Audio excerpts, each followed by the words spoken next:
श्रीमते रामानुजाय नमः। श्रीमते निगमान्त महादेशिकाय नमः।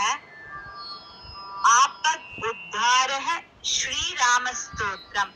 ॐ आपदामपहर्तारं धातारं सर्वसम्पदां लोकाभिरामं श्रीरामं भूयो भूयो नमाम्यहम्।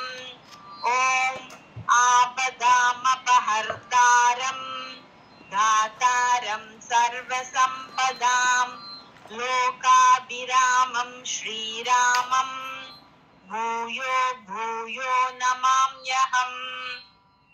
आर्तानाम् आर्तिहन्तारं भीतानां भीतिनाशनम् द्विषतां कालदण्डं तं रामचन्द्रं नमाम्यहम्।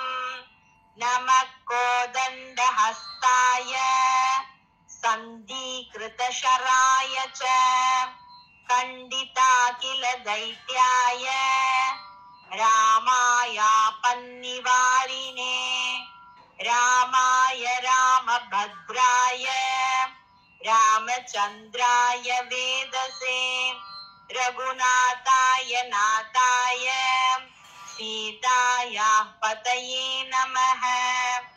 अग्रदपृष्ठतश्चैव पार्श्वतश्च महाबलौ आकर्णपूर्णधन्वानौ रक्षेतां रामलक्ष्मणौ सन्नन्द कवची चाबभानधरो युवा गच्छन्ममाग्रदो नित्यं रामपादौ स लक्ष्मणः।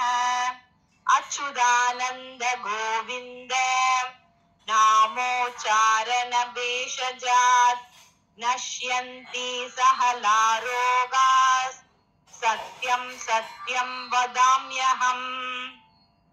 सत्यं सत्यं पुनः सत्यम् उद्धृत्य भुजमुच्यते वेदाशास्त्रं परं नास्ति न दैवं केशवात् परम्। शरीरे जर्जरीभूते व्याधिग्रस्ते कलेबरे औषधं जाह्नवीतोऽयं वैद्यो नारायणो हरिः। आलोड्य सर्वशास्त्राणि विचार्य च पुनः पुनः इदमेकं सुनिष्पन्नं ध्येयो नारायणो हरिः।